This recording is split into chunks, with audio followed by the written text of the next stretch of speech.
We'd like to welcome everyone to the latest Global Studio activity, the Community Engagement in Design with Srimal Ranasinghe. And I'd like to first start with a land acknowledgement. I'd like to acknowledge that I am a fifth-generation white settler living and working as an uninvited guest on the lands of the Secwepemc Nation. Immediately around where I stay, this includes the people of the Splacheen, Nisconnet, and Squilax bands. So Kuksjan, or thank you to you. The lands within the modern political boundaries of British Columbia, Canada, or Turtle Island were not negotiated by treaty and remain to this day unceded. A Splacheen band council member described the Secwepemc traditional lands to me as roughly defined by the Shuswap Lake watershed and occupied since time immemorial by the nation's diverse cultures. There's archaeological evidence of their presence dating back over 15,000 years. I'd also like to acknowledge and thank the ancestors and the people of these bands for their acts and for their ongoing inclusive activities towards healing and conciliation, and in the defense of the land, water, and creatures of this region. I'd also just like to make a quick announcement of some upcoming events that were shared with us by our partner RISE. One is the SEWF online conference, and the theme this year is Indigenous-led community and social enterprise, and it's being co-hosted by Common Good Solutions in the Micmac Nation in Nova Scotia. And also there is a webinar coming up on heritage and conservation in Lesotho in Southern Africa called Where Do We Start? And that is free and open to anyone. And I'll be posting the Zoom registration link on the Global Studio website. So we just wanted to let people know about those. And again, just so everyone knows, I've posted the Global Studio website, which we just published a couple of weeks ago now. And now all upcoming events and things happening and so on, you can find them there and register there. And also you can watch all of the past events, lectures, activities, workshops, and so on. There are links to all the recordings on that site as well. So with that, I don't know if Douglas, if you want to say a few words. I know he had. Thank you, Kristen. I just wanted to welcome everybody today, and also to remind everybody that we are thinking seriously about where the Global Studio goes next after this Connections grant is completed in March, and we'd be very interested in hearing from people around the world about what they think. And there are other sources of funding available, bigger ones that could let us go on for maybe as long as 5 years. So I'd be very interested to hear from people what they would like to do. But other than that, I just wanted to welcome everybody, and I'm looking forward to this workshop.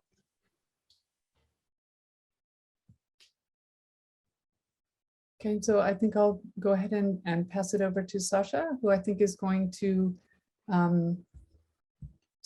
introduce Srimal and get started with the workshop.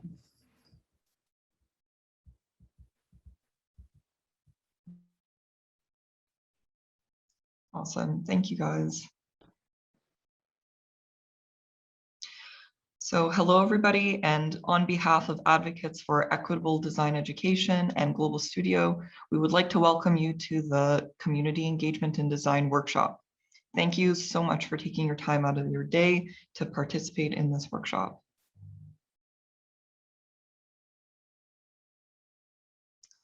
So just to talk a little bit about what we're going to be doing today. So today the host of our workshop, Srimal Ranasinghe, will be taking us through a lecture, and then followed by that, we're going to be doing a case study workshop in breakout rooms done on Miro boards. And in the end, we will all regroup and share our work. So in the spirit of reconciliation, here in Calgary, we acknowledge that we live, work, and play on the traditional territories of the Blackfoot Confederacy. So the Siksika, the Kainai, the Piikani, the Tsuut'ina, and the Stoney Nakoda, as well as the Métis Nation of Region 3, and all people who make their homes in the Treaty 7 region of Southern Alberta. So our host today is Srimal Ranasinghe. Srimal originally hails from Sri Lanka and United Arab Emirates, but has called Canada home since 2004. He has worked with people from all walks of life around the world, from piloting youth leadership programs with groups of Indigenous youth in Western Canada, to providing addictions and mental health counseling to teens, and facilitating community outreach programs in collaboration with members of the South Sudanese community in Calgary. He is a seasoned hand at working in partnership with diverse communities. Srimal holds a Bachelor of Arts in Psychology from the University of British Columbia and a Master's of Environmental Design from the University of Calgary. The founding principal at SIR Consulting, Srimal also works as a community lead with Sustainable Calgary and as a planner and engagement lead with Hive Developments. We're looking forward to his lecture today. If you have any questions during the lecture, please feel free to write them in the chat and we'll do a brief Q&A after Srimal's lecture before moving into the breakout rooms. And also, I just wanted to mention that this workshop will be recorded as well as closed captioned. So Srimal, take it away, please. Great, thanks, Sasha. These introductions always make you seem better than you are. So I apologize in advance if I don't live up to the hype and all of that. So maybe just to get a sense of what sort of baseline we're starting with here, I'd like to get a sense of how many of y'all that I hear have actually participated in any kind of public engagement activity or process, either as a facilitator or as a participant. So if you don't mind just going to the reactions bar at the bottom there and hitting, okay, I see some raised hands there. So yeah, if you just want to do like the hand raise or like the hand wave icon, so I can get a sense of what we're working with here, that would be great. Thanks. Okay, I see a few there. Okay, so it looks like some of us here have participated in some sort of engagement. Others maybe not so much. So great, that's good to know. So this definition of public engagement that's up on the screen right here is one that I really like, because it is it's a very thick, robust definition of what public engagement should be in theory. It focuses around things like collaboration, a shared understanding, and reasoned deliberation, which is all great, but it's not often what happens in real life. For those of you that have participated, you might be able to attest to that. It's not often possible or often even doable, and there's lots of limitations and so on in real life. And this next slide will actually have a video clip of public engagement sessions and what they actually look like. And so I guess Sasha or Joy, you're gonna pull it up, and we'll get to see what public engagement looks like in real life. Go ahead. Let's hope it works. What I hear when I'm being yelled at. Just quickly, can you hear that? Yes. Good. Is people caring loudly at me. Now, I have a few things I want to say about Laura Linney. There is a disturbing lack of benches in Ramsett Park. I want to sit more. I found a sandwich in one of your parks, and I want to know why it didn't have mayonnaise. What's so funny? Oh. What are you, some kind of moron? Why don't you have hand dryers in the park bathrooms? They're so much more sanitary than paper towels. Anyone knows that. Ham and mayonnaise. No. Ham and mayonnaise. No. Ham and mayonnaise. Except for turnip. Except for turnip. My daughter's 5. Well, your daughter is an idiot. Her daughter is an idiot. Her daughter is an idiot. Oh. No. Her daughter is an idiot. No, she's not. Government shut down. Who's going to stop Al-Qaeda? But isn't all food bad for you? I've been eating lasagna and muffins every day of my life for 40 years, and I feel terrible. How do you like it? Huh? No. How do you like that? Now imagine you're holding coffee.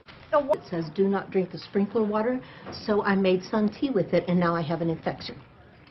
Sir? Sir, are you listening to me, sir? Sir, I'm talking to you. Sir, are you aware that there is waste in your water supply? Oh, you promised! You promised? That's not fair. Oh, wait, it's not a question of fairness, it's separation. Go back to Russia, Commie. Hey, you go back to Russia! And you go back to wherever you came from! What's next? Income? Sir, you don't pay your income tax? Whether or not I pay income tax is none of the government's business. No, well, no, actually it is. Well, you don't know my name or what I look like, so good luck finding me. How do we know you're really a nurse? Why don't we just set fire to the fence, you know? Set it ablaze? That's arson. Well, let's leave that up to the lawyers. The point is, it would work. This that's happening here is not allowed. What I hear. Oops. All right, thanks. Well, that's actually, for those of you that have seen, it's a collection of clips from the show Parks and Rec, which is a comedy. So the situations are a little bit absurd, but they're not too far from often what passes as public engagement in many settings. And if there's one thing I want you to take away from this at the end of the day, is that public engagement is more than public hearings and open houses. And a lot of what you saw there in those clips are, clips of public hearings and maybe a few open houses. And they often aren't the most helpful or meaningful way of doing engagement. And we'll get to that in a little bit more detail later, but I just wanted to put that out there right now. I also wanted to address the importance of equity as one of the core practices underlying my practice of public engagement. And I'm sure you've seen something like this image here, or this meme kind of floating around social media maybe over the last few years, kind of comparing equality versus equity. And just to simplify a really complex, long discussion there, I'll just say that in the context of public engagement, the importance between, also the difference between equity and equality here is that ensuring that our process, our engagement process, as much as possible, engages everyone meaningfully, and also provides folks with what they need in order to engage meaningfully as much as possible. Again, there's going to be lots of practical constraints in the real world to doing that, but we can try our best to provide folks with what they need in order to be able to engage and have at the same sort of level or the same kind of capacity to engage as everyone else. Next slide, please. Great. So the process that I will propose to you is this a 7-step or 7-stage process for equitable public engagement. It's based on research that I've done, as well as my own personal practice over the last few years.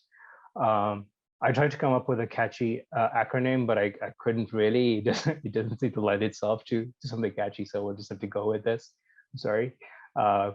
And something else I want to say as well is that it sort of looks like a stepwise kind of linear process, but it's not necessarily always linear in the way that it plays out.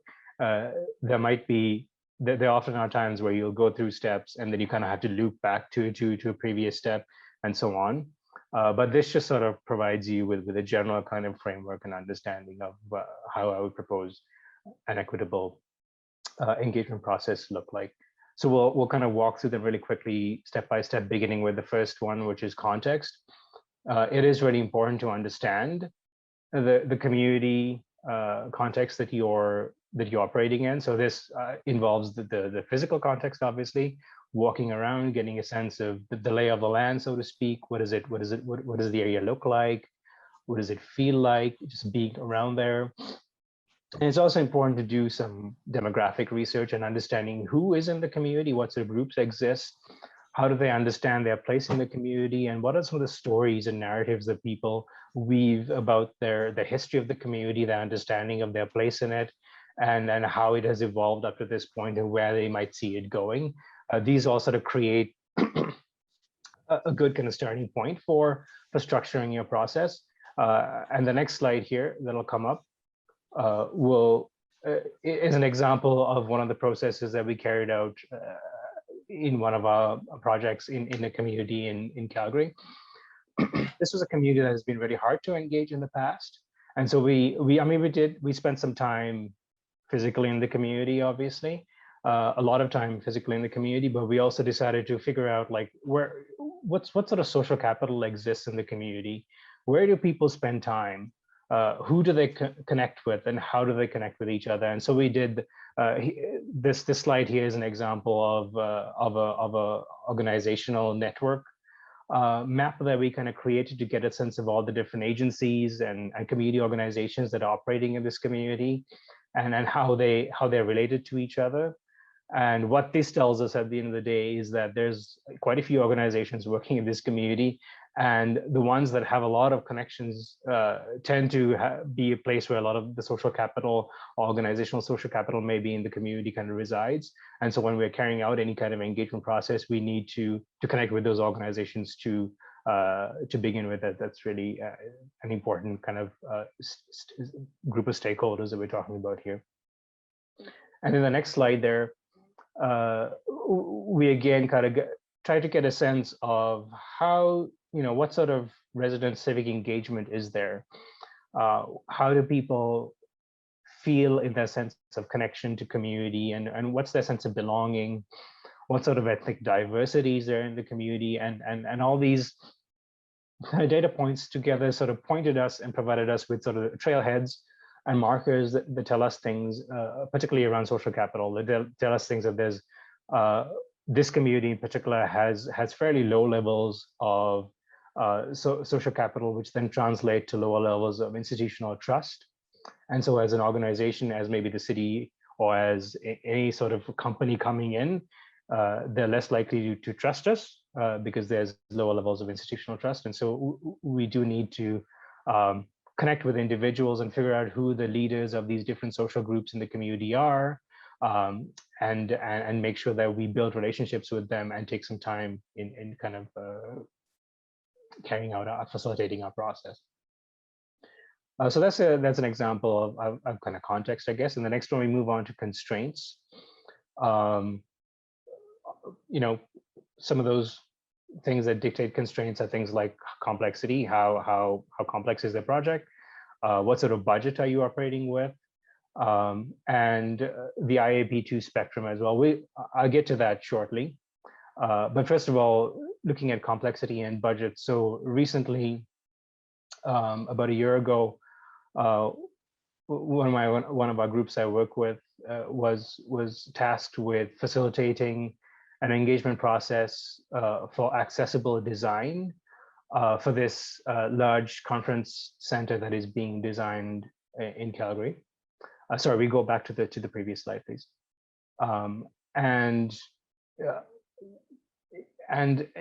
it was sort of right at the beginning of when COVID shut everything down, and we were tasked with engaging the accessibility community in Calgary. So folks who are sort of all over on the accessibility spectrum. We're talking about folks who might have visual accessibility issues, physical accessibility issues, and who might be somewhere on the autistic spectrum and so on. And the design for this center had already been put together. And so there wasn't a lot of room for meaningful early input to say, hey, you should be thinking about all these principles when you're designing this space to begin with, because the space had already largely been designed. And we were given a very short time span and a very tight budget as well, and said, go for it. And so we had to take all these things into account and make sure that when we were doing, an online engagement, because we were COVID constrained, that we had closed captioning, that we had folks who were doing like sign language interpreters, and for folks who might not be able to type, that they had the equipment that they needed, ensuring that all that stuff was provided in advance for this project, and also ensuring for folks who are maybe on the autistic spectrum that we don't have lots of flashing lights and a lot of visual stimulation and so on in our visuals for the project, for the engagement events. And so all these things factored into how we designed and laid out the process. And then moving on to the next slide, please, the IAP2 spectrum. This is a tool that was created by the International Association of Public Participation that gives you kind of like a really quick snapshot of the intensity of engagement, beginning from the left, the least intense, which is inform, moving all the way to the most intensive, which is empowerment. In terms of equity, typically, the further right you move along the spectrum, generally speaking, not always, but generally speaking, the more opportunity you have to structure a more equitable process, but you can definitely make it more equitable anywhere on this process.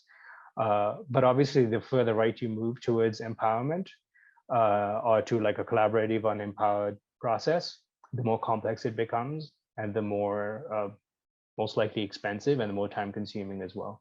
So these are all things that you sort of need to take into account when you're structuring your process, is to, where on the spectrum should you be engaging, and but where can you engage as well, based on all the constraints that you have. And then we'll move on to the next slide, please. It takes us to values. What sorts of values frame or undergird your process, and what will be some of the key drivers of the engagement process, as well as the importance of equity as one of the key values here. And equity here kind of breaks down into two different pieces as I see it. One is equity around opportunity, and the second one being equity around capacity. So when we're talking about opportunity, we're looking at, okay, the question is, what barriers are preventing folks from getting to your process or from engaging with you?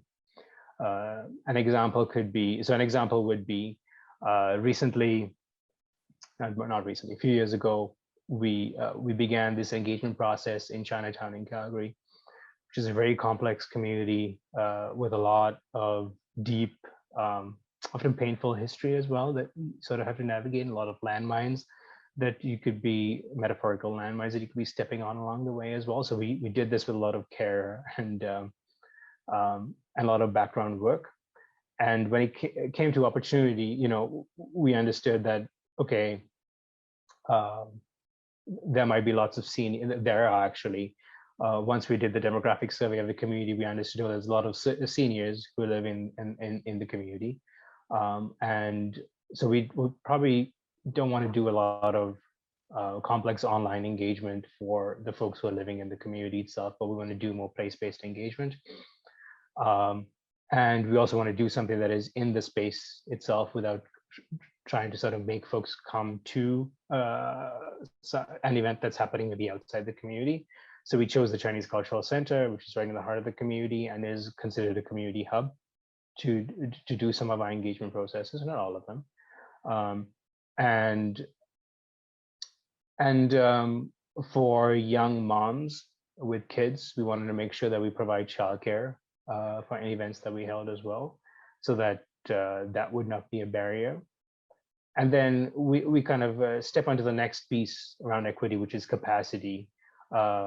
Again, this isn't a perfect world, and so we sort of have to, in practical terms, try our best to provide people with what they might need in order to be able to engage at the same level as much as possible.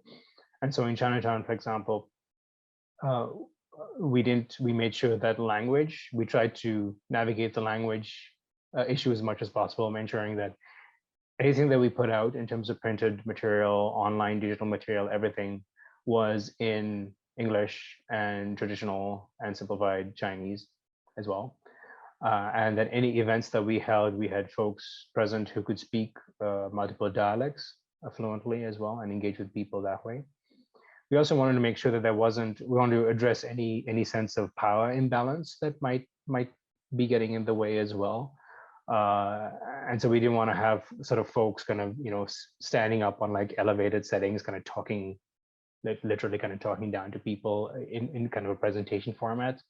But we wanted to set up more kind of non-threatening, one-on-one, more welcoming spaces. So like open houses, open house type events that we did were more like almost like coffee houses, where we had stations everywhere and just an individual at each station with a table and chairs, and material when needed, and some, foods and beverage as well to share with people. And so you could just go sit down and have a conversation with someone as opposed to be presented to.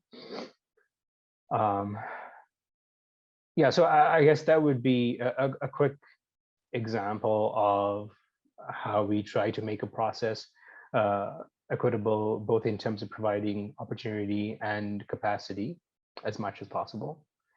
And then if we can move to the next slide, please. And the next slide sort of just gives an example of some of the core values that we kind of pulled out that undergirded both our engagement process as well as our design process in Chinatown, based on our conversations that we had with individuals in advance, based on the research that we did. And we also put together a sort of a stakeholder advisory committee, which I will get to later on when we're talking about stakeholders and stakeholder mapping. But they provided us with some key information as to, who should we be inviting to this process, who should be engaged and to what extent, and so on. Because Chinatown has in Calgary has over 150 different groups and associations that are geographically located within the boundaries of Chinatown, which is quite small, the boundaries. And then there's at least 50 organizations that we found that also had sort of interest or stake.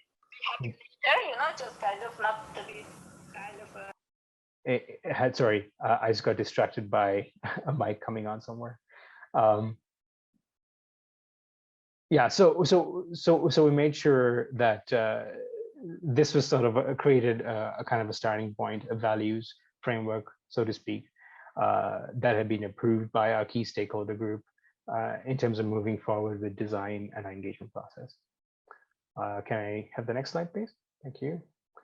Which then takes us to, I mentioned stakeholders, and so I'm going to talk about stakeholder mapping here a little bit. So stakeholders is just a word for, fancy term for obviously who has a stake in the project. There could be folks who are geographically close to, have a geographical proximity to the project in question, or have some sort of interest in the outcomes in some way. And the next slide here that'll come up gives an example of a stakeholder mapping that we carried out for a project in Fredericton, Canada. And so here we sort of figured out, okay, after doing our demographic research and figuring out, what are some of the constraints and what are some of the values that we want to bring to this. We created sort of 3 different levels of stakeholders. Now, tier 1 stakeholders were those who would be engaged the most intensely. And so we use more intense methods of engagement that were sort of more towards the right of the IAP2 spectrum that I talked about before, more on the collaboration side there. And so we proposed an advisory panel based on our tier 1 stakeholders. And then tier 2 stakeholders are those who have a stake, but maybe not quite as intensive as those in tier 1. And so we still engage with them, but not to the same level as those in tier 1. And then tier 3 are those who sort of, the general residents in the larger city, who we do engage with as well, but we use sort of the least intensive methods of engagement to connect with them. And I realize I've been talking about methods of engagement a lot here. And we did talk about we did address 2 methods earlier on, public forums and open houses, which are 2 methods. But I'll get to other methods of engagement shortly as well. So this is an example of kind of what a stakeholder map could look like, and understanding, who's there and who should be engaged and to what extent. Next slide, please. And now this takes us to the methodology. And again, I will repeat what I said earlier on, which is public forums and open houses should be sort of a last resort, or they should be part of a larger battery of more intensive engagement methods used as well, as much as possible. You might not always have the luxury but as much as possible, keep it as a last ditch attempt to engage. And some general, I guess, rules of thumb that I always use when we're structuring our engagement process is the importance of going to people and not expecting them to necessarily come to you. Now, going to could mean physically going to where people are, but it could also mean digitally going to where people are. And so that involves, when you're doing your contextual research for a community or a project, understanding in the digital sphere these days as well, where do people in this, where are the stakeholders that we want to engage, like where do they spend a lot of time?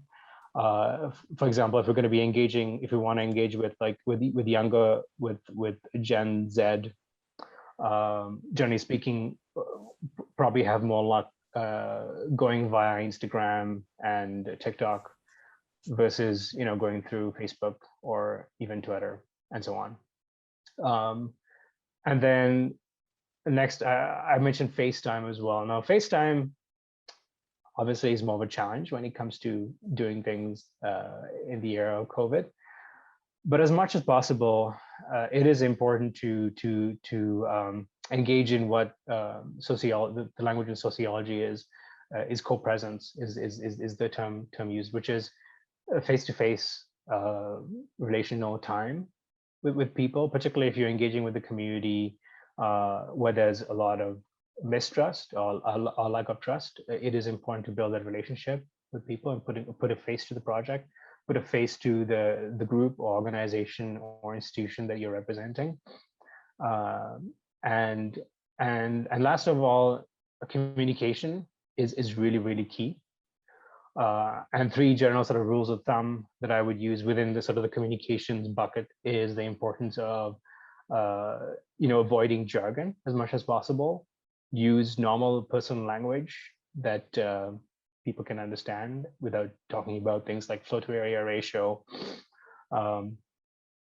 or even things like density, terms like density, which we might understand, but there might be different levels of understanding depending on who we're engaging with. And when it comes to imagery as well, I always recommend that any images, any visuals that I use as much as possible, kind of are more on the street level, on the road level, as opposed to elevated or sort of plan view kind of images, which not everybody has the same capacity to be able to engage with and understand how it kind of fits into the community and then the larger context there. And story is really important as humans. We're story creatures. We engage with narratives. We always create narratives for ourselves. Like data doesn't just exist randomly in space.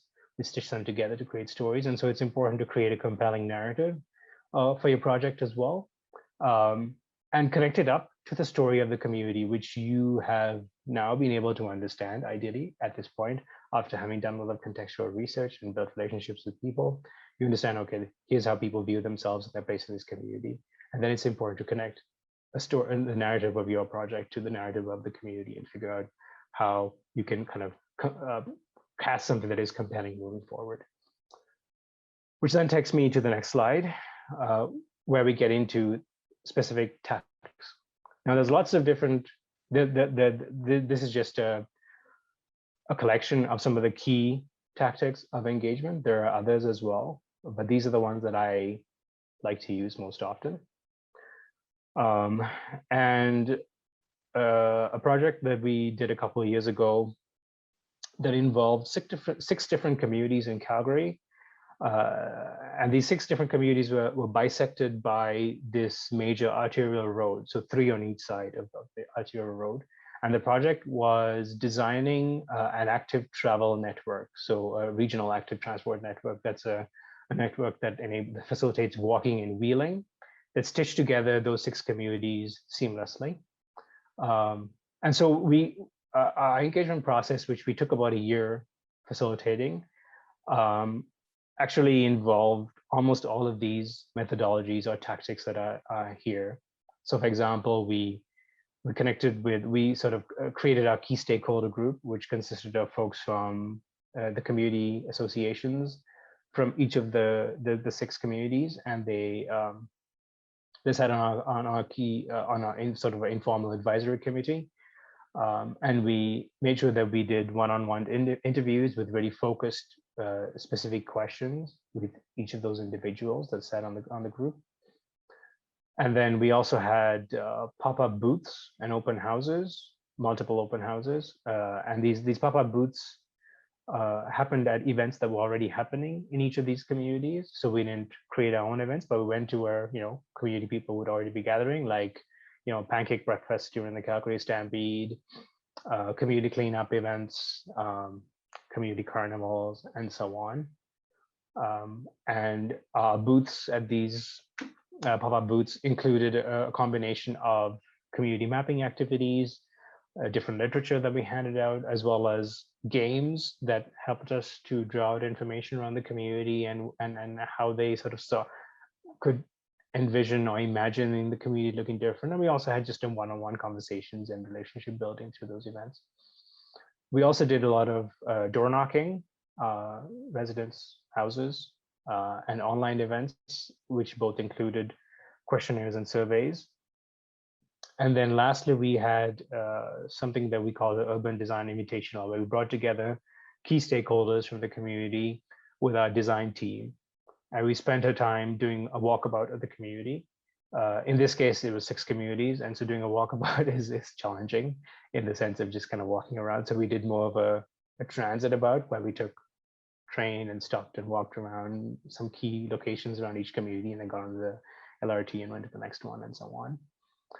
And then over lunch, we did a charrette that included a mix of mapping and games and different sort of hands-on modeling activities, which I really like as well, like the modeling and visualization piece here, where we give people just random craft material and say, like, create like a visualization of how you see this space or this collection of spaces changing in order to better embody the vision that you have for this space of this community. So that's a really quick kind of light speed blow through of different methodologies. If you have any specific questions about any of these, feel free to ask me, but I'll provide some resources shortly later on as well that'll go into more detail on each of these different tactics as well.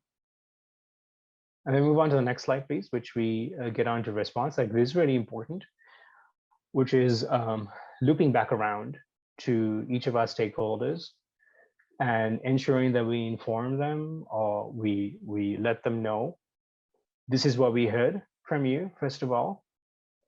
And second, here's how what you heard has affected our design. Here's how our design has evolved in response to the feedback that we got from you. And in places where, maybe the feedback we heard, to let them know that we heard the feedback, but we don't necessarily think that this feedback warrants any major changes in design, we provide a rationale as to why, okay, this is good feedback, but here's our response, and here's why we think that this might not fit into the vision of what we're trying to do with our design here. Either way, it's important to let them know that they are being heard, folks have been heard, and where appropriate, it has been responded to in changes, and where not, we still heard them and taken and considered their feedback reasonably as much as possible. And then last of all, with the final slide there, keep your receipts, which means, track your process all along the way. This might seem like a bit of an obvious thing to most of you that have been involved with this, but it does surprise me how many folks I've come across that don't closely track things. Ensure that you track your conversations with people, and ensure you keep track of your process and dates and all those things, because there have been so many times in my personal practice where we've just been, we could have been in a real bad situation of being burned because someone complains about our process, or says, hey, you didn't do this and this and this, or you didn't talk about this and this. In which case, it's always been helpful for me to be able to go back on my records and say, actually, we did talk about this. And so, yeah, just keep your receipts. Which is I guess that's the really quick run through of my of sort of the 7-step framework there. If you, sorry, let's go to the next slide. Thanks. These are a few resources that I have found very helpful. The dialogical planning in a fragmented society is a helpful kind of approach and framework for engagement process. Planning with complexity has been one of my go-to texts as well. And then that last participatory planning.ca website, I'm a little bit biased because I have been involved in some of the work there. But I do think that it is a very great tool, a toolkit anyway, that has been created by one of the organizations that I have worked with, as well as some of our partner organizations across Canada. So it's the tools on that website were all created and tested, piloted by Sustainable Calgary and the Montreal Urban Ecology Center and the Toronto Center for Active Transportation, who are partner organizations that Sustainable Calgary has worked on for national projects. And so it's just got a lot of helpful pieces there that I would encourage you to check out if at any time you're thinking about facilitating any kind of engagement process. And that concludes the presentation portion of this. Do we have time for a quick Q&A here before we go into the Miro boards, Sasha?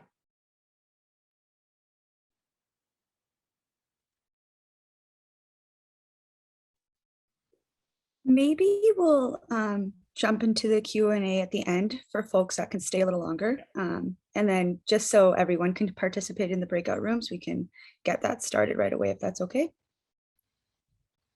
Awesome.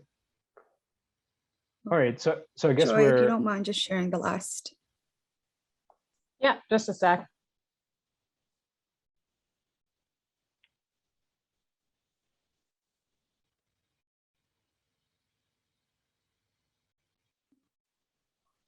All right, so perfect. Go ahead, Srimal. I wasn't sure. Are you going to do this part, Melissa? You can go ahead. I don't have to do it. Okay. Sorry. Sorry. So we have 4 different case studies set up on a Miro board, and the link will be in the chat if it isn't already. Oh, it just came up in the chat. Thanks, Melissa. And so if you want to click there, it'll take you to the Miro board. If you're not familiar with it, maybe take a couple of seconds to get familiarized with it, and maybe there might be a quick demo being done as well as to how to use it. But whichever breakout room you end up being assigned to, if you're in breakout room 1, then you'll be case study 1. If you're in breakout room 2, you'll be case study 2, and so on. Just take a few minutes to read over the example there or through the case study, and then brainstorm in your group and come up with a really quick, brief engagement outline. It doesn't have to be a detailed plan. And it's also important to make sure that you designate one person in your group to be the spokesperson, because once we come back, we'll take a few minutes for each group to kind of present their engagement outline for feedback, maybe to the rest of us. Did I get everything there, Melissa? Yeah, I'm just going to quickly share my screen of the Miro board before we split into breakout rooms. I don't know if everyone's used Miro before, but it's quite simple. Everything is locked here, so you won't move things around. That's usually the #1 thing.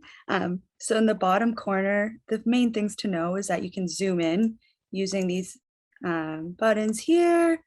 And then on your left side here, the select tool you'll be able to select things, but if you want to just pan, you click it again and you'll be able to pan through. And then so if you're, say, breakout room 3, scenario 3, you can zoom in further, pan, and start making your plan in here. The tools are just on the left-hand side. You can use whatever you like. They don't need to be pretty. Just throw things on there. So if you want to put a sticky note, you can do that. And then you can start typing along with just text boxes. You can kind of connect things using the arrow. So if you want to say this leads to this, you can do that. There's a little bit of lag. Yeah. So it's pretty straightforward, but you will have a facilitator in each of your rooms. So if you do have any questions, or if you prefer your facilitator to do the writing for you, that's totally fine too. But yeah, that's it. We'll take about 15 minutes in each breakout room, and then we'll come back for a quick discussion about what you guys did in the breakout room. So yeah, I'll stop sharing my screen, and then Joy can separate us into breakout rooms.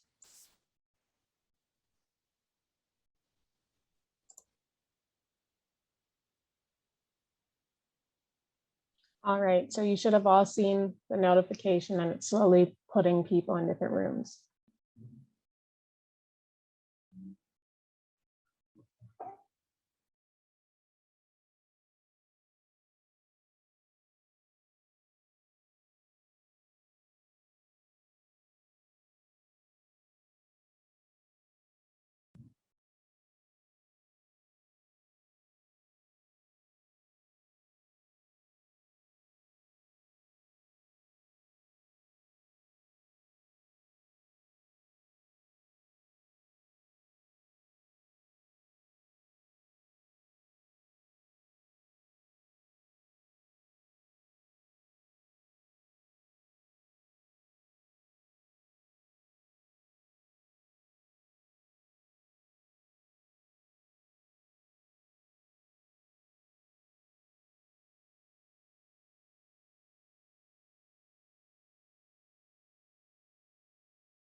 Hi, Joy, can you hear me?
you kind of change your opinion through your life. So you're probably going to do a lot of different paths and so on. It's very fun to kind of see how people kind of take the path of architecture, which can kind of be like very much like bended and shaped in different ways, not just traditionally sitting at a drawing table all day long. I find that super fun to see how people kind of have kind of what their path has gone through life to kind of end up where they're at.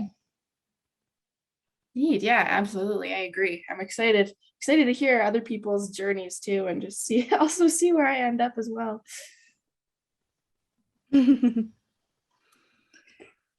Okay, well, yeah, it's so great to meet both of you.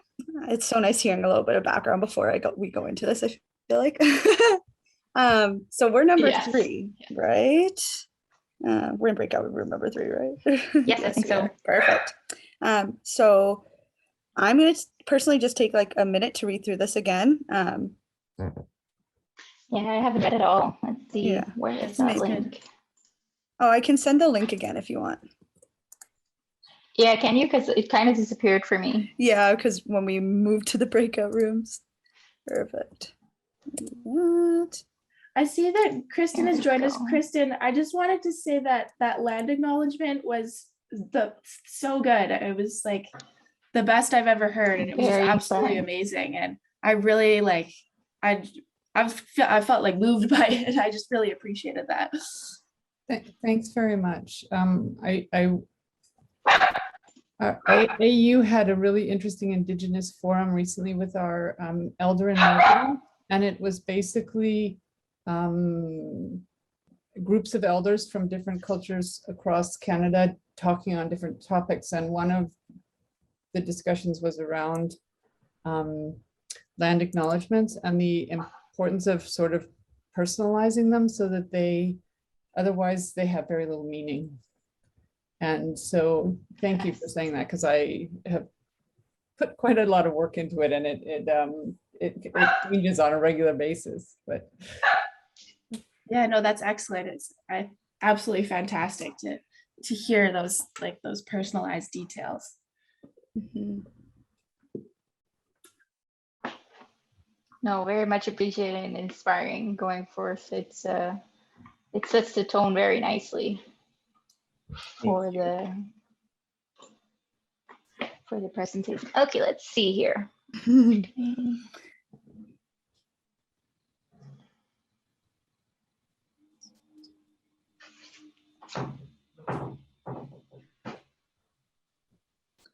just gonna, as I go, like make some key like notes. Oh, that's a big sticky. It's funny, I've used Miro for so long and I still don't know how to properly use it.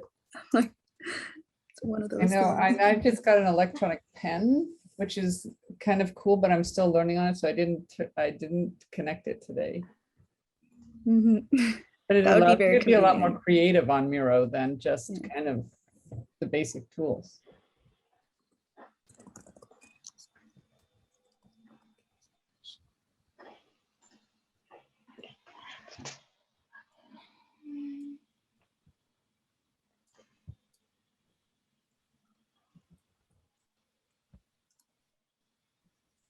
Jennifer and Kylie, have you both used Miro before?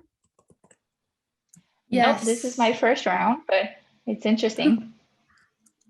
Awesome. Let me know if you need any help or assistance. I will try. Not that I'm an expert in this, but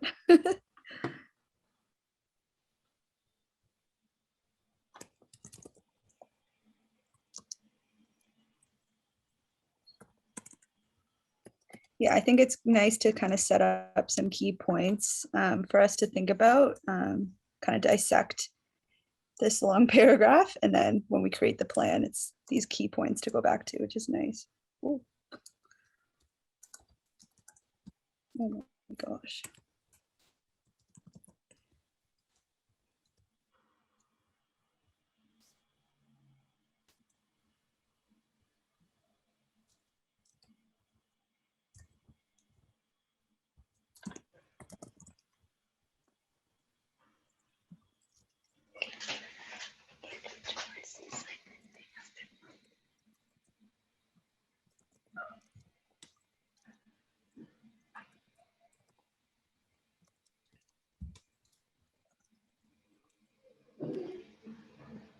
Okay.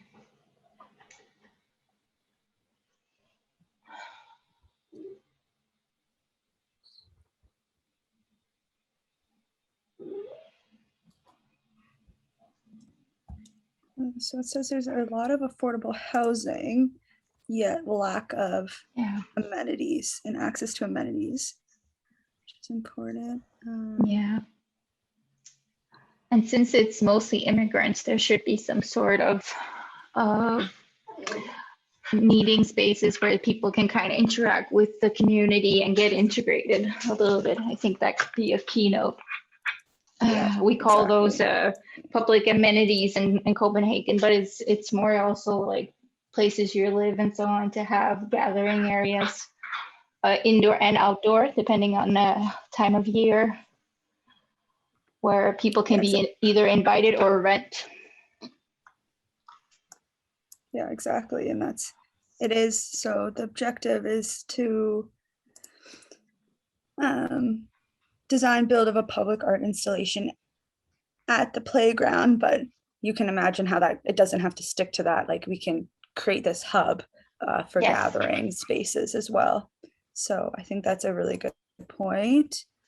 And maybe opportunity, as well as integration opportunities for these immigrant communities to share the uniquenesses of their of where they've come from and their cultural practices and so on. Yeah. Yeah, sharing their culture background also invites to kind of be open-minded to other cultures. Exactly. I'm wondering if I'm reading a wrong script. Recent immigration. Yeah, okay, there you go.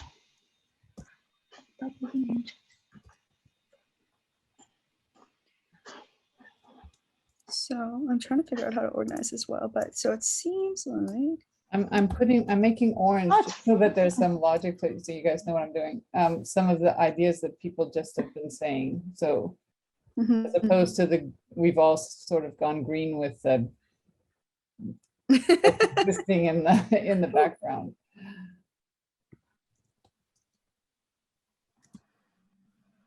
Oh, okay, yeah, I see. There you go. So it seems.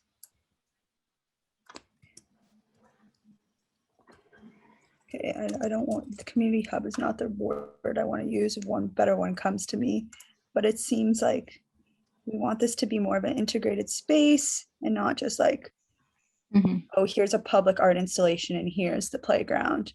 We want it to do a lot more than that. Yeah. Given the community and the population that's there. A sort of designed flexibility to the space so that it can be, have lots of different. Yeah, adaptability to use. Ability to bring social amenities in, like a mobile clinic or a mobile library or a whatever people identify that they need. Yeah, that's a great idea. I'm just gonna jot down like all these notes, and then in the end we can maybe organize them better. But then again, it's not a big deal. Like, we can, when we get back to the main room, we can just discuss what we've been talking about. It's nothing. Exactly. So something flexible, temporary pop-ups. What if we had like some sort of arranged. wall that we painted with chalkboard paint that people could come and like gather together and write their ideas for this piece, or even just keep it up and people could just come and draw on it, or an ongoing collaborative art installation. That's very interesting, because then with different backgrounds come different designs or ideas, and the community will also very much relate to it much better because they've been a part of the process. Yeah, I like that idea of like not only just an adaptable space, but an adaptable art installation, essentially, that continues to change and evolve as well. Yeah.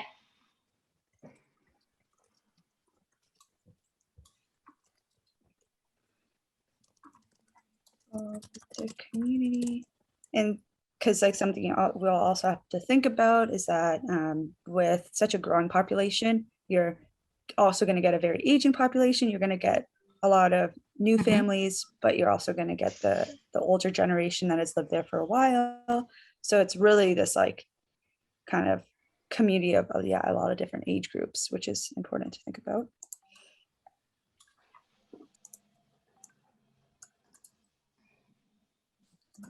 Great. So I think we have like really good ideas for the space. Should we maybe briefly talk about how we would engage the community in these ideas? Like how we don't have to create an engagement plan, but just like thinking of Srimal's presentation and how we might go about community engagement. For the Danish people, always food and drinks is like a thing that can attract. So, and I found very often when I've been trying to integrate my culture into the places, I bring like a national thing, fish, something. So like, I don't know if the term potluck is a fun way to do it, but it's definitely something that engages people a little bit more when they know that there's something to come and share and be a part of. Mm-hmm. Yeah, that's great. Yeah, through especially with cultures, food. Food, is yeah. huge. It So just bringing together through the power of food and cooking and eating together, like a community kind of barbecue almost would be really. I like that idea. I like that idea. Oh, yeah. it does look like we're going to be closing the breakout Yeah. rooms. Yes. So 15 seconds. We have some, but yeah, we have some good ideas to start the engagement plan. It's funny in my like our chat about this, we're all like extend it.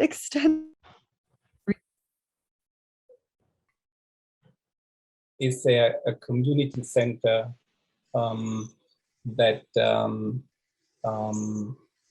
where programs happen, where people can exchange, kind of the heart of a community? Is there a public art program involved in this area, which again creates interest? Are the BIAs involved in activation of Main Street or reactivation of Main Street after the pandemic? And what is done with the green zones in these areas? Are they maintained properly? How can we include gathering places like little pavilions? And also in general, how much is the self-determination of the neighborhood part of the whole development program? So how much say does the community, the neighbors, the people who live there have on the outcome of their spaces? So that's in a nutshell.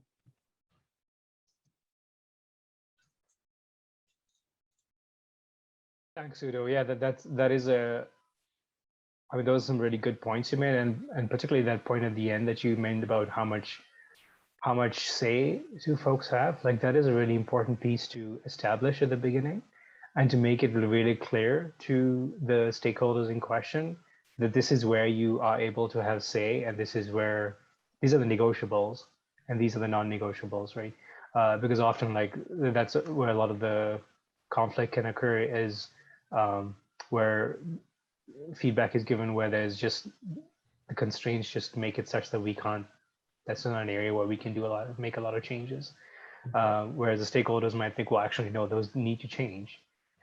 In which case, you know, we're sort of caught between a rock and a hard place as the engagement facilitator. So you really need to be clear at the beginning and hammer it in throughout as well. This is where you have say, and this is where you don't, and here's why as well. It's not just a random decision we made because we're being hard asked or whatever. So. Right.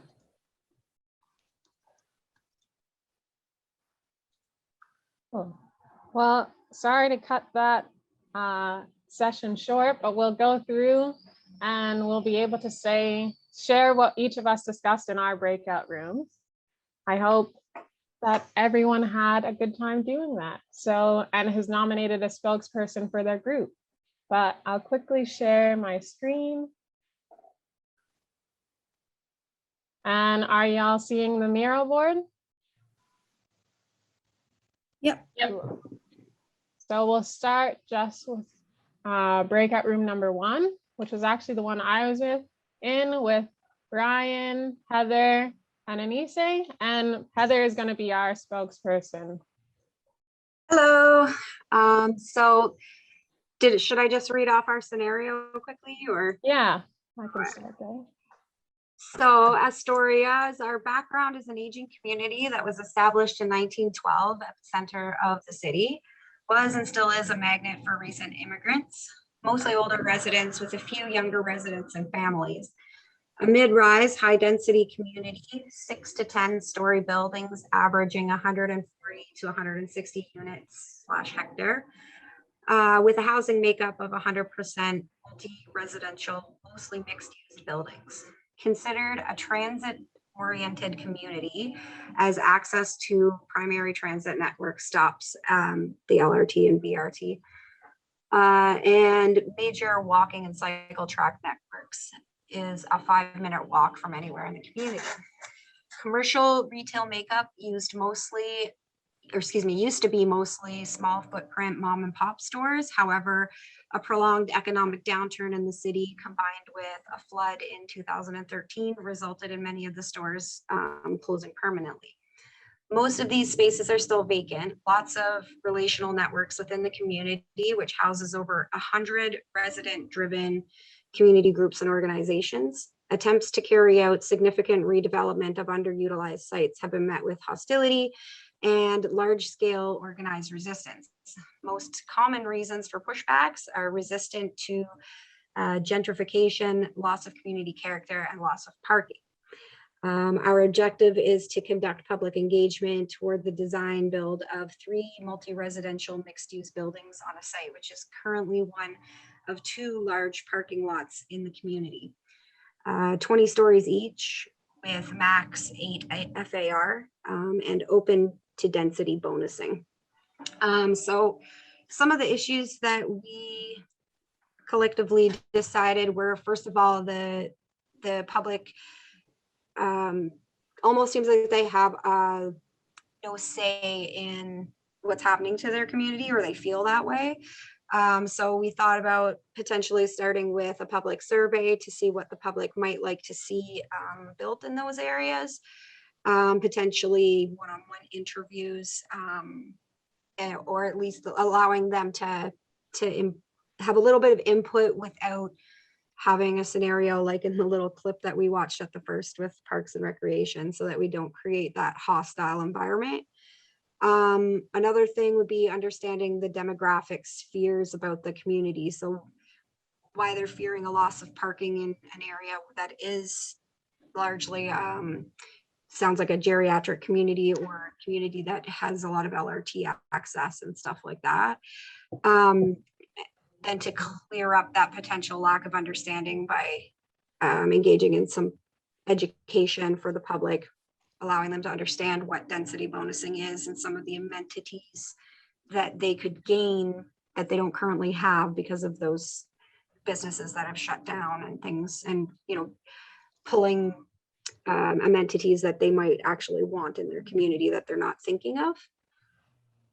And then there was some talk about that they're worried about losing some of the historic character of their community, and maybe getting some engagement and some ideas about why they feel that the community is going to lose character by building new buildings in there, and potentially maybe working around that by creating some sort of historic or heritage retaining type projects.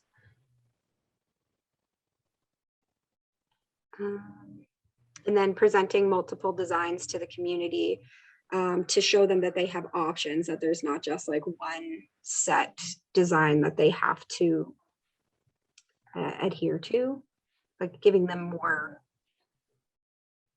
say in what's happening in their community, or making them feel that they have more say in what's happening. Yeah, thanks a lot, Heather. You're welcome. And then we'll go on to group number 2. Who is your spokesperson? And who was in your group? That's a It's a good question. It was myself, Abira, Srimal, Udo, and Veronica. So Veronica or Udo, do either of you want to speak about our? Since I don't know this area too well, I would not like to be the spokesperson. No worries at all. Veronica, would you like to? If not, I can totally go for it. Would you, Abida? Yeah, sure. Thank you. No, that's totally fine. So our community was Parkside, which is an older community established in the 1880s. Very diverse backgrounds of the residents, both socially, or I guess always socially, ethnically, and economically. But unfortunately, the percent of younger families has been in decline, resulting in a local elementary school facing permanent closure. There is, however, great access to the LRT and the BRT. It's mixed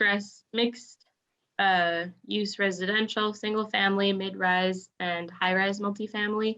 And we also have a great commercial corridor dubbed as Main Street, which is great. So our objective is to conduct public engagement toward the design build of a 4-story.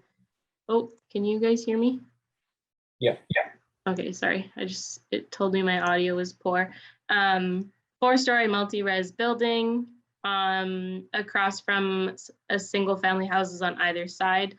And so, oh, sorry, I forgot to mention the local community association is one of the largest, most active in the city in our area. So any attempts to redevelop are heavily scrutinized by the CA, many of whom have backgrounds in architecture, planning, and landscape. So kind of we started to work through the steps, didn't get too far in, but in terms of context, we were considering how it's more of a mature community, very diverse backgrounds. There's a long-term history there with long-term residents, but families are moving out of the area. So kind of figuring out why that's happening, what that means for the community. And then in terms of constraints, there's that reduction in the lower family residents and density as well. And then one of the great comments that one of our group members came up with was in terms of values and considering how the CA does have these volunteers that have those backgrounds in architecture, planning, and design, which means that that's a great opportunity for the community to be able to navigate this situation. And if we can get the CA support, what does that mean for the community? It means that this project can move forward in a very constructive way, and we can have the help of those volunteers to get the most out of the project in terms of making the community happy. So that's kind of as far as we got. Oh, actually, I think we got to stakeholders as well. So naturally, the CA is, of course, an important one, them clearly having influence over the city and the community, and having to consider the residents of those single family houses where the project would be proposed, and also considering those businesses on Main Street. So we didn't quite get to having a plan, but it was great to kind of consider those preliminary questions or those situations that you would have to navigate if this project were or something happening in the real world. So it was great to kind of start to consider those things. So I think that's as far as we got. Any other comments you wanted to add, Jamal? Because we had them in our group.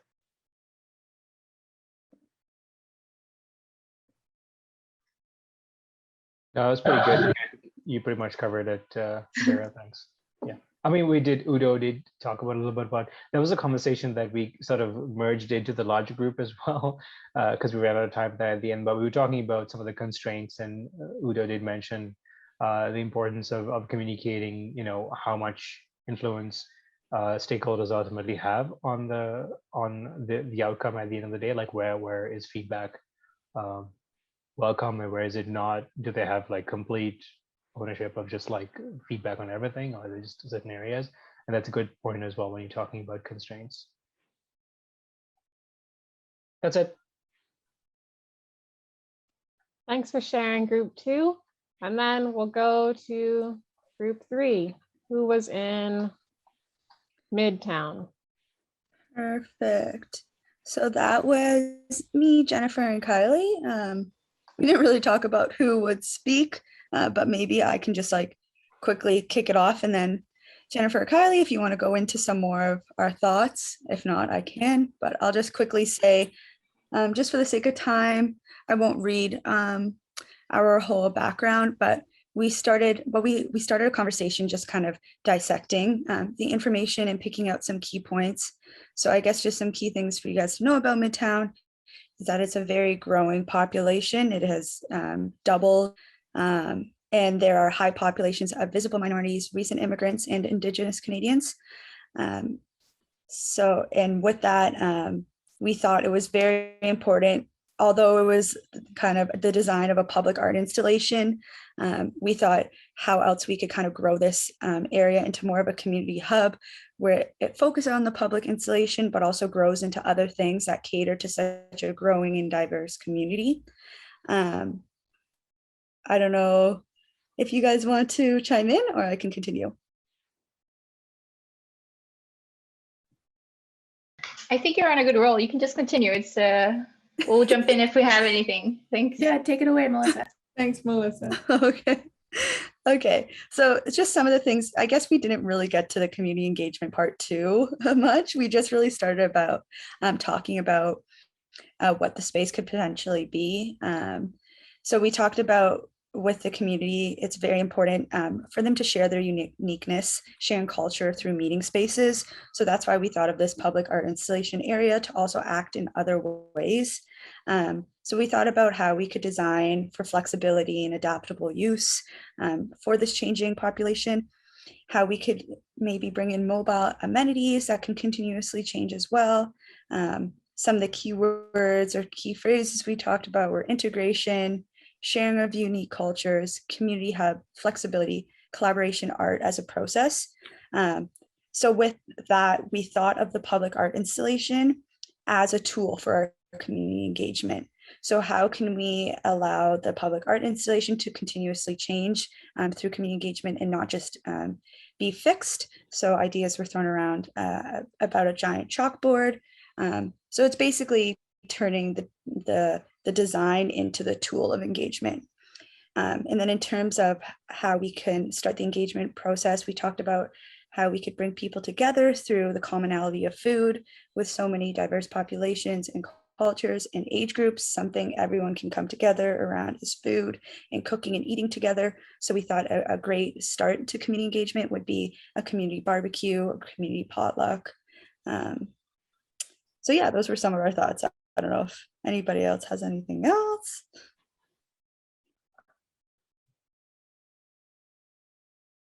Cool, I think we're good. Nice. And then we'll go to the 4th group. Who was there?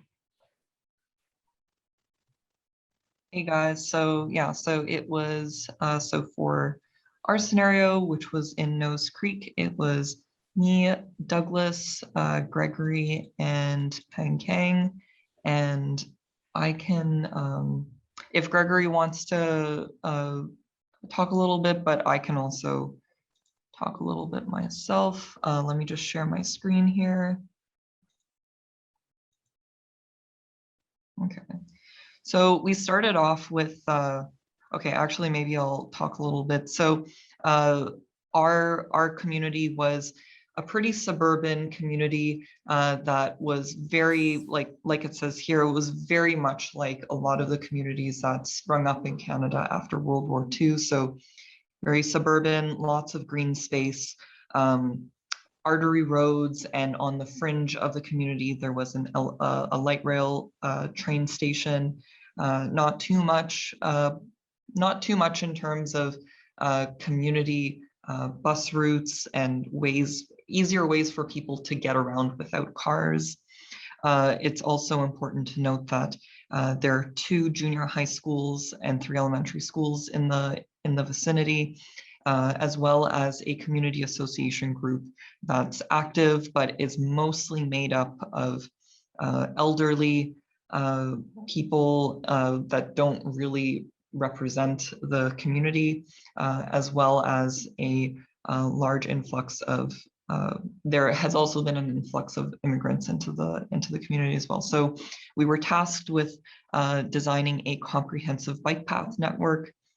And so what we wanted to do first was we wanted to look at the strengths and weaknesses of the community. So we kind of put it into like a pros and cons, so that we know that when we started looking at the community engagement plan that we wanted to make, where can we draw upon some strengths of the community, and where might the community need some help. So some pros that we saw was lots of green space. There was a wide spectrum of residents. We saw the schools as well as the strength of the community, as well as, so ethnic economic diversity kind of goes along with the wide spectrum of residents.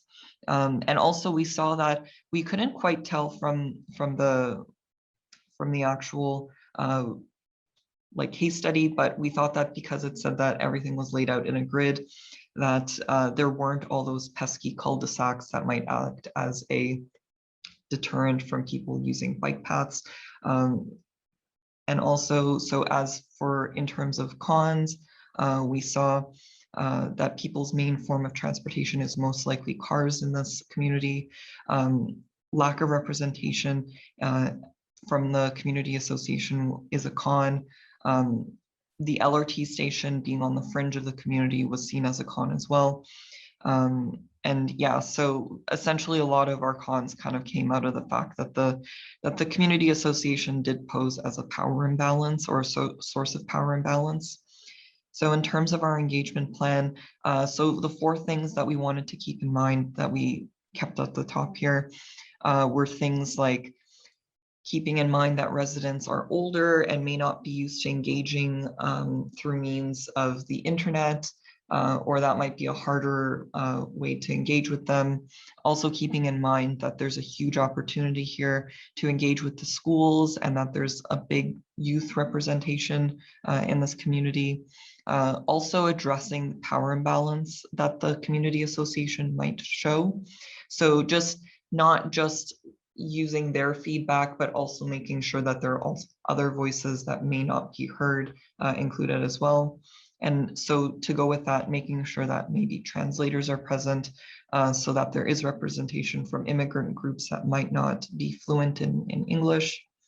And so the engagement plan that we thought would best represent this community was Gregor, I think it was Gregory who put this up, but we talked a bit about having walkabouts, because a bike path is such a physical thing that changes the urban fabric. We thought that having a physical walkabout with the community would give people a physical lay of the land in terms of what they might want to see, as well as making sure that that walkabout is able to accommodate older residents. We also thought that because of the school, that's the schools that are in the community, a design charrette or a something that's like a mapping exercise would be really helpful.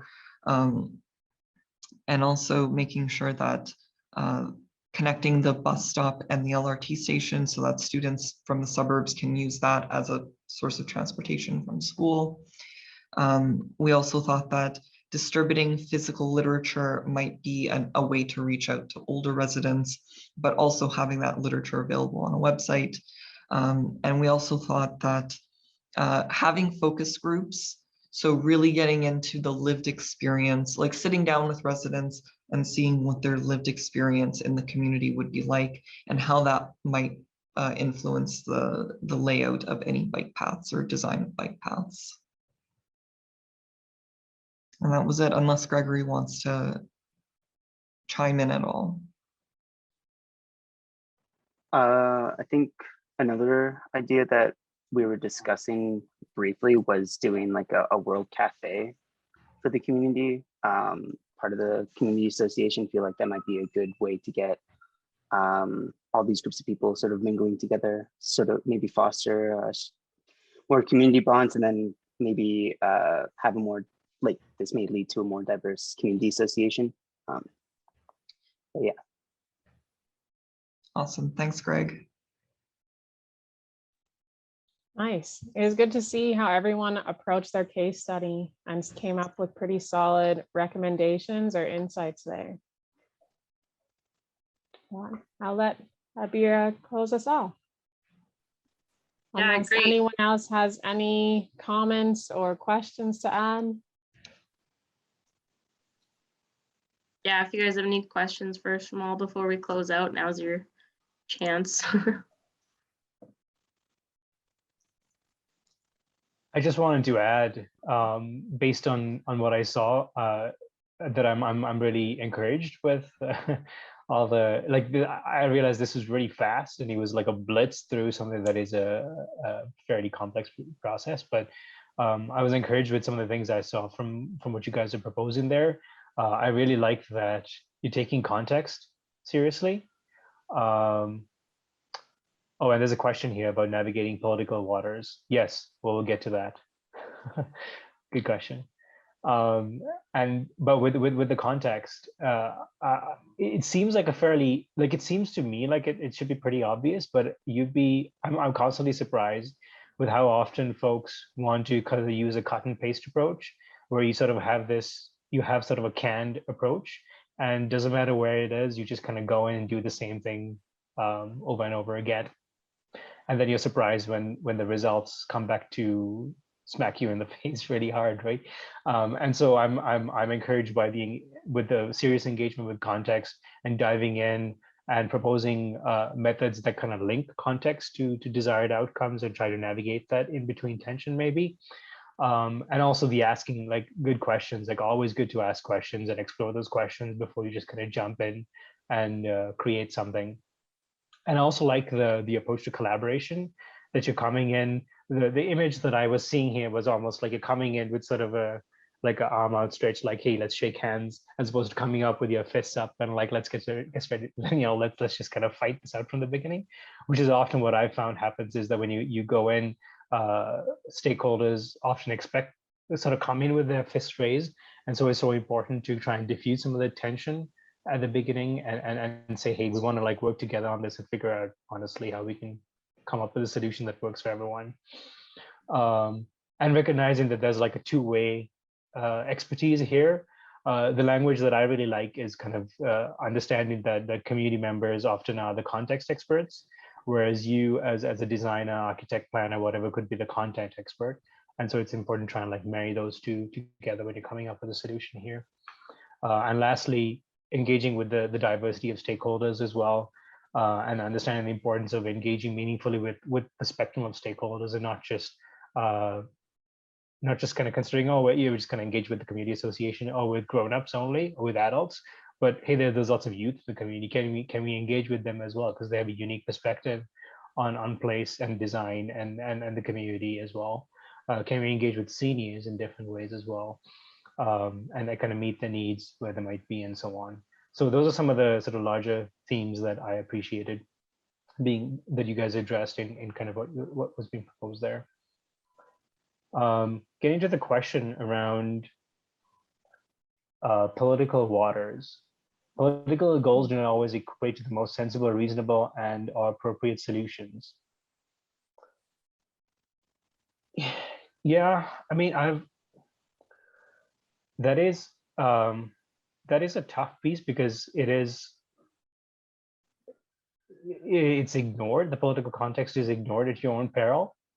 One of the things that I was always kind of hammered into me when I was in grad school was that planning is a political process. Planning is a political process. You don't engage with it as a political process, you're missing a whole chunk of it. And so for us, I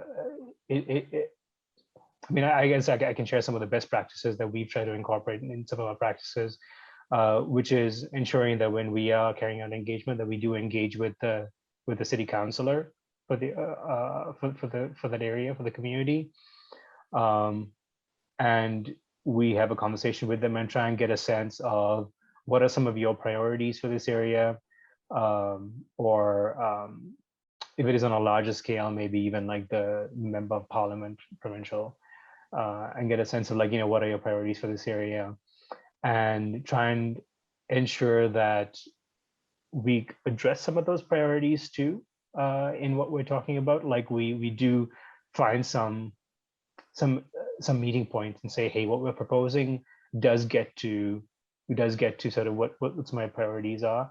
Or on the other hand, we've also done we've had situations where there might be complete like misalignment, and then we just take some extra time to build up enough support on the ground, and that could involve an extra 3 to 6 months sometimes of doing education, conversations, dialogues, and building up like enough of like a groundswell of support that we can take it to the councillor or the member of parliament and say, hey, we have X amount of people that we've engaged with, and here's where they're at, and here's kind of the support that they have.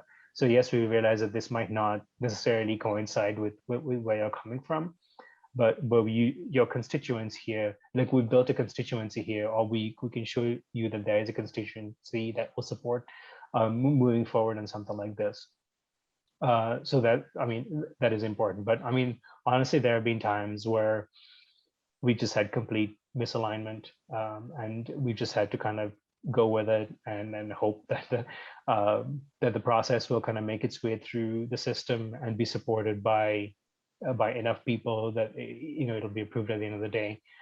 Like we did have a project last year where the city councillor for that ward, and that councillor is currently running for an important office in Calgary as well. His name shall be not mentioned, but he's a hard, tough councillor to work with, we found, and he just did not express. He refused to sort of make any sort of concrete statements around here's how I view your process or anything like that, or your proposed project. Nothing. He just said, no, we'll kind of wait and see. And then we went through a whole process, did the engagement, designed, and it was brought before Planning Commission, and it went through Planning Commission, and then it went over City Council, and this guy just comes out in complete opposition to it. But fortunately, there was enough support with the rest of City Council, and that it passed. And so in situations like that as well, we make sure that we do engage with the process, with the political process as well. And we do carry out like behind the scenes advocacy work where we do lobby councillors, and we do meet with them personally as much as possible and say, hey, here's what we're proposing, and here's what we think it makes sense. What do you think? There is that side of I guess engagement that kind of happens depending on the project as well. I hope that kind of got to your question, Brian.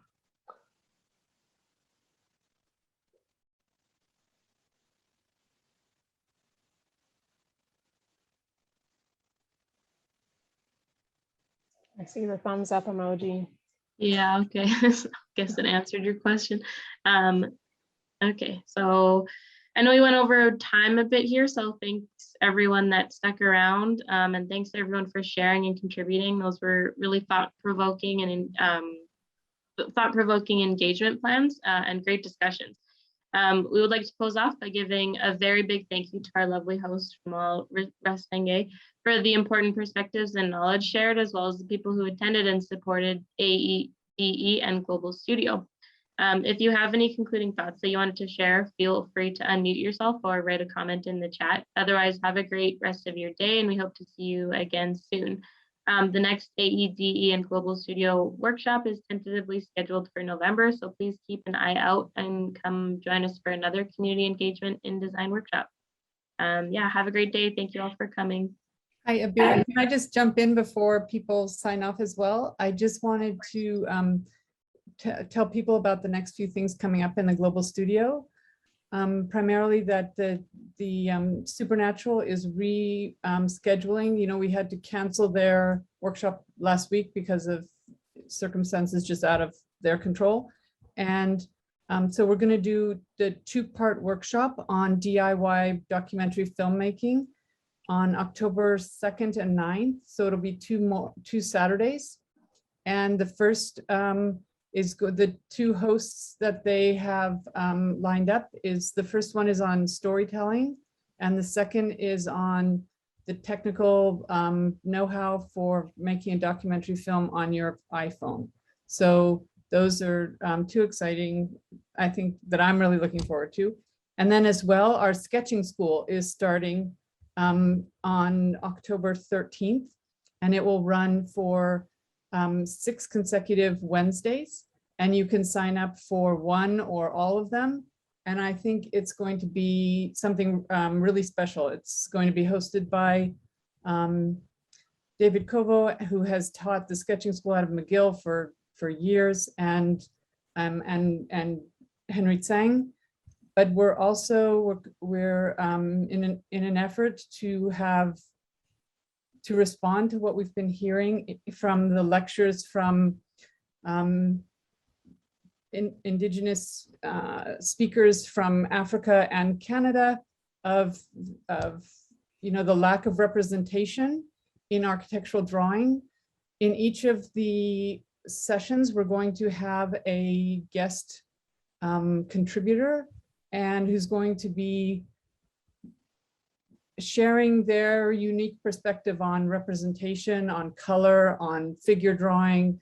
And so we're really excited about the upcoming sketching school. So those are the two big things that are coming up on the schedule very soon. And just to remind everyone again, as well as you'll get an email, the website is now up and active, and you can sign up for all of these on the website, and it's just globalstudio.ca. And all the upcoming events are on there, as well as all of the recordings, so that you can watch the past recordings as well. And thank you everyone for participating today. Awesome. Thanks a lot. Okay. Thanks, everyone. Bye-bye. See you. Thank you. Bye-bye.